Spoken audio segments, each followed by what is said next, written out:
السلام علیکم۔ SM Islamic Urdu میں آپ کو خوش آمدید۔ حضرت عیسیٰ علیہ السلام کے 3 مبلغین۔ حضرت عیسیٰ علیہ السلام اللہ تعالیٰ کے برگزیدہ نبی تھے۔ اللہ تعالیٰ نے ان کو بے شمار معجزات عطا فرمائے۔ ان کے مبلغین کا دلچسپ واقعہ اللہ تعالیٰ نے قرآن کریم کی سورہ یاسین میں یاد فرمایا ہے۔ آپ کے مبلغین جب ایک بستی کی طرف گئے تو ایک بوڑھے چرواہے سے ان دونوں کی ملاقات ہوئی جس کا نام حبیب نجار تھا۔ سلام کے بعد حبیب نجار نے پوچھا کہ آپ لوگ کون ہیں اور کہاں سے آئے ہیں اور مقصد کیا ہے؟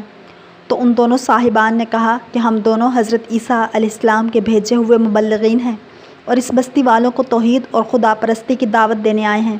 تو حبیب نجار نے کہا کہ آپ لوگوں کے پاس اس کی کوئی نشانی بھی ہے؟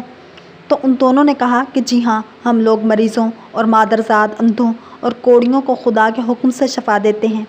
یہ ان دونوں کی کرامت اور حضرت عیسیٰ علیہ السلام کا معجزہ تھا۔ یہ سن کر حبیب نجار نے کہا کہ میرا ایک لڑکا مدتوں سے بیمار ہے، کیا آپ لوگ اس کو تندرست کر دیں گے؟ ان دونوں نے کہا کہ جی ہاں، اس کو ہمارے پاس لاؤ۔ چنانچہ ان دونوں نے اس مریض لڑکے پر اپنا ہاتھ پھیر دیا اور وہ فوراً ہی تندرست ہو کر کھڑا ہو گیا۔ یہ خبر بجلی کی طرح سارے شہر میں پھیل گئی اور بہت سے مریض جمع ہو گئے اور سب شفا یاب بھی ہو گئے۔ اس شہر کا بادشاہ انتیخا نامی ایک بت پرست تھا۔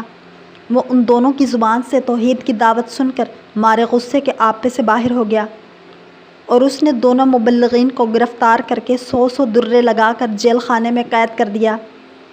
اس کے بعد حضرت عیسیٰ علیہ السلام نے اپنے حواریوں کے سردار حضرت شمعون رضی اللہ تعالیٰ عنہ کو انتیخا کے پاس بھیجا۔ آپ کسی طرح بادشاہ کے دربار میں پہنچ گئے اور بادشاہ سے کہا کہ آپ نے ہمارے 2 آدمیوں کو کوڑے لگا کر جیل خانے میں قید کر دیا ہے، کم سے کم آپ ان دونوں کی پوری بات تو سن لیتے۔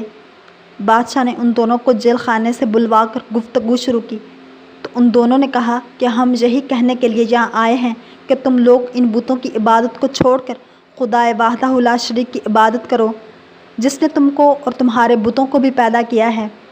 جب بادشاہ نے ان دونوں سے کوئی نشانی طلب کی تو ان دونوں صاحبوں نے ایک ایسے مادرزاد اندھے کو جس کے سر میں آنکھیں تھی ہی نہیں ہاتھ پھیر دیا تو اس کی پیشانی میں آنکھوں کے 2 سوراخ بن گئے۔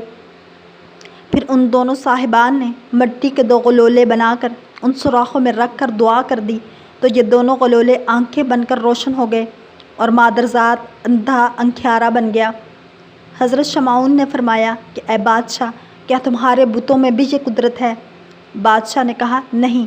تو حضرت شمعون نے فرمایا کہ پھر تم اس کی عبادت کیوں نہیں کرتے جو ایسی قدرت والا ہے کہ اندھوں کو آنکھیں عطا فرما دیتا ہے؟ یہ سن کر بادشاہ نے کہا کہ کیا تمہارا خدا مردوں کو زندہ کر سکتا ہے؟ اگر وہ مردوں کو زندہ کر سکتا ہے تو ایک مردے کو زندہ کر دے جو میرے ایک دہقان کا لڑکا ہے اور وہ کئی روز سے مرا پڑا ہے اور میں نے اس کے باپ کے انتظار میں ابھی تک اس کو دفن نہیں کیا ہے۔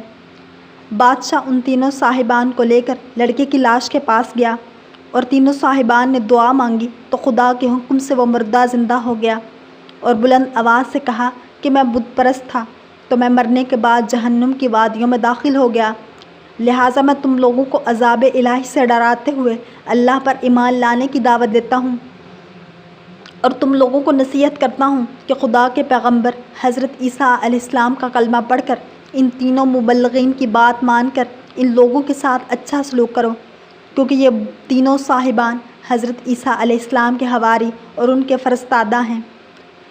یہ منظر دیکھ کر اور مردے کی تقریر سن کر سب کے سب حیران رہ گئے۔ اتنے میں حبیب نجار بھی دوڑتے ہوئے پہنچ گئے اور انہوں نے بھی بادشاہ اور سارے شہر والوں کو مبلغین کی تصدیق کے لیے پرزور تقریر کر کے آمادہ کر لیا، یہاں تک کہ بادشاہ اور اس کے تمام درباریوں نے ایمان کی دعوت کو قبول کر لیا اور سب صاحب ایمان ہو گئے، مگر چند منحوس لوگ جو بتوں کی محبت میں عقل اور ہوش کھو چکے تھے وہ ایمان نہیں لائے بلکہ حبیب نجار کو قتل کر دیا۔ تو ان مردوں پر عذاب آیا اور عذاب الہی سے ہلاک کر دیے گئے۔ اس واقعے کو قرآن مجید نے ان لفظوں میں بیان فرمایا ہے، اور ان سے مثال بیان کرو اس شہر والوں کی جب ان کے پاس اللہ کے رسول آئے، جب ہم نے ان کی طرف 2 بھیجے، پھر انہوں نے ان کو جھٹلایا تو ہم نے تیسرے سے زور دیا۔ اب ان سب نے کہا کہ بے شک ہم تمہاری طرف بھیجے گئے ہیں۔ بولے تو تم نہیں مگر ہم جیسے آدمی، اور رحمان نے کچھ نہیں اتارا، تم نرے جھوٹے ہو وہ بولے ہمارا رب جانتا ہے کہ بے شک ضرور ہم تمہاری طرف بھیجے گئے ہیں اور ہمارے ذمہ نہیں مگر صاف پہنچا دینا۔ بولے ہم تمہیں منحوس سمجھتے ہیں، بے شک تم اگر باز نہ آئے تو ضرور ہم تمہیں سنسار کر دیں گے اور بے شک ہمارے ہاتھوں تم پر دکھ کی مار پڑے گی۔ انہوں نے فرمایا تمہاری نحوست تو تمہارے ساتھ ہے، کیا اس پر بدکتے ہو کہ تم سمجھائے گئے ہو؟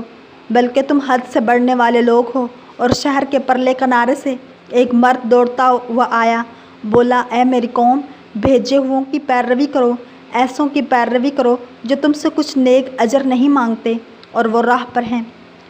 حضرت عیسیٰ علیہ السلام کے تینوں مبلغین یعنی صادق و مصداق اور مشمعون کی سرگزشت اور تبلیغ دین کی راہ میں ان حضرات کی دشواریاں اور قید و بند کے مصائب اور ہوش ربا دھمکیوں کو دیکھ کر یہ سبق ملتا ہے کہ تبلیغ دین کرنے والوں کو بڑی سے بڑی مصیبتوں اور مشکلات کا سامنا کرنا پڑتا ہے، مگر جب آدمی اس راہ میں مستقل مزاج بن کر ثابت قدم رہتا ہے اور صبر و تحمل کے ساتھ دینی کام میں ڈٹا رہتا ہے تو اللہ تعالیٰ غیب سے اس کی کامیابی کا سامان پیدا فرما دیتا ہے اور وہ ایک لمحے میں منکرین کے دلوں کو بدل دیتا ہے اور دلوں کی گمراہی دور فرما کر ہدایت کا نور بخش دیتا ہے۔